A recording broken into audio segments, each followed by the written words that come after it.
Hello बच्चों, आइए इस प्रश्न को पढ़ते हैं। पृथ्वी के गुरुत्व त्वरण g के मान में परिवर्तन किन किन बातों पर निर्भर करता है? दिखाइए कि पृथ्वी तल से पृथ्वी की त्रिज्या के बराबर ऊंचाई पर g का मान 1/4 रह जाता है। आइए इस प्रश्न के मुख्य अवधारणा की चर्चा करें। मुख्य अवधारणा।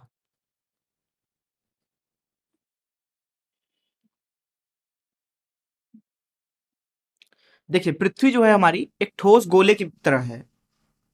तो यहाँ पे अगर पृथ्वी को बनाना चाहें तो मान लेते हैं ये हमारी धरती है, जिसका द्रव्यमान m है, त्रिज्या r है। तो ये एक ठोस गोले की भांति है। एक ठोस गोले की सतह पे जो गुरुत्व त्वरण दिया जाता है उसका मान दिया जाता है g बराबर GME भागे आर का वर्ग। वहीं उसके केंद्र से अंदर अगर आप r दूरी पे बात करें, r दूरी पर, तो वहां पे गुरुत्व त्वरण का मान दिया जाता है, उसको हम G1 लिख देते हैं। वो दिया जाएगा GME भागे आर की घात 3 गुणे r से।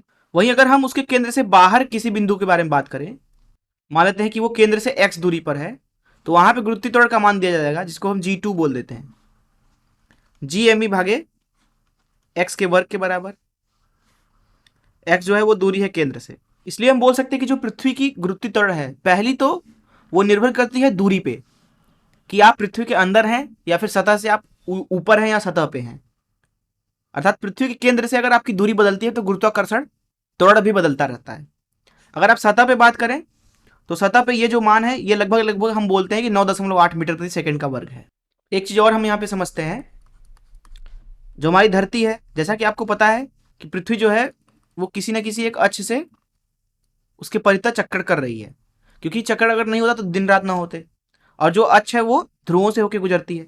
मान लेते हैं कि पृथ्वी हमारी ओमेगा से घूम रही है। मान लीजिए आप पृथ्वी पे खड़े हैं किसी एक बिंदु पे, अगर आप ध्यान से देखें, जो कि मान लेते हैं कि अक्ष के साथ थीटा कोण पे है, कुछ इस तरीके से। तो वहां पे मान लीजिए एक द्रव्यमान रखा हुआ है छोटा सा। तो अगर आप बात करें इस द्रव्यमान के त्वरण की, तो क्योंकि पृथ्वी चक्कर कर रही है तो इसलिए ये भी पृथ्वी के साथ चक्कर कर रहा है कुछ इस तरीके से।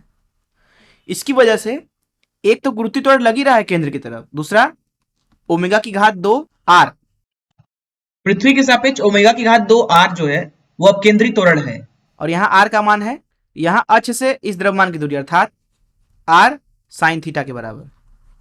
इसकी वजह से त्वरण, तो इसका जो कुल त्वरण है जिसको प्रभावी गुरुत्व त्वरण बोलते हैं वो बदल जाता है। तो किसी एक बिंदु पे अगर यहाँ पे गुरुत्व त्वरण लिखना चाहें, जिसको जी डैश से दर्शा देते हैं, वो लिखा जाएगा, ये प्रभावी गुरुत्व त्वरण है, जी ऋण ओमेगा की घात 2 आर ई, अर्थात पृथ्वी की त्रिज्या गुणे साइन का वर्ग थीटा। अब क्योंकि अलग अलग बिंदुओं के लिए थीटा का मान अलग अलग होगा पृथ्वी पे, इसलिए पृथ्वी के अलग अलग जगहों पे जो प्रभावी गुरुत्व त्वरण होता है उसके घूमने की वजह से भी बदल जाता है। तो इस तरीके से जो पृथ्वी की गुरुत्व त्वरण है वो दो बातों पर निर्भर करती है, कि आप केंद्र से कितना दूर पर हैं, पहली बात। दूसरी, आप कहां पे हैं, अर्थात आप विषुवत रेखा पे हैं या ध्रुवों पे हैं या कहीं और हैं, तो थीटा के अनुसार गुरुत्व त्वरण का मान बदलता रहता है, यह उसके चक्कर की वजह से। तो इन मुख्य अवधारणाओं का इस्तेमाल करके चलिए प्रश्न को हल करते हैं। यहां पर इस प्रश्न में पूछा जा रहा है कि गुरुत्व त्वरण जी के मान में परिवर्तन किन किन बातों पर निर्भर करता है। तो पृथ्वी के केंद्र से किसी भी एक बिंदु की दूरी हम मान लेते हैं छोटा आर है, उस स्थिति में तो इस प्रश्न के प्रथम भाग का उत्तर हो जाएगा, पहला तो दूरी है उसके केंद्र से, आप कितनी दूर पर हैं, आर पे निर्भर करता है। दूसरा, उसके ओमेगा पे निर्भर करता है, अर्थात उसके चक्कर पे। प्रश्न के दूसरे भाग पे बात करते हैं। दिखाइए कि पृथ्वी तल से पृथ्वी की त्रिज्या के बराबर ऊंचाई पर जाने पर जी का मान 1/4 रह जाता है। प्रश्न के दूसरे हिस्से को हल करते हैं। यहाँ पे बोला रहा है कि पृथ्वी की त्रिज्या के बराबर ऊंचाई पे जाइए आप। तो ये मान लेते हैं हमारी पृथ्वी है, केंद्र ये रहा, मान लेते हैं कि इसका त्रिज्या आर है, द्रव्यमान एम है, तो ये वाली दूरी बोली जा रही है कि आर ले लीजिए आप। इस अवस्था में यहाँ पे गुरुत्व त्वरण जो है वो सतह का 1/4 रह जाता है, इस चीज को दिखाना है। तो अगर हम यहाँ पे सतह पे गुरुत्व त्वरण लिखना चाहें तो वो हो जाएगा GME भागे आर का वर्ग, मुख्य अवधारणा से। वहीं अगर इस बिंदु पे लिखना चाहें तो यहाँ पे गुरुत्व त्वरण लिखा जाएगा, जी डैश से इसको दर्शा देते हैं, यह हो जाएगा GME भागे केंद्र से दूरी। अब केंद्र से दूरी हो जाएगी 2r इसका वर्ग।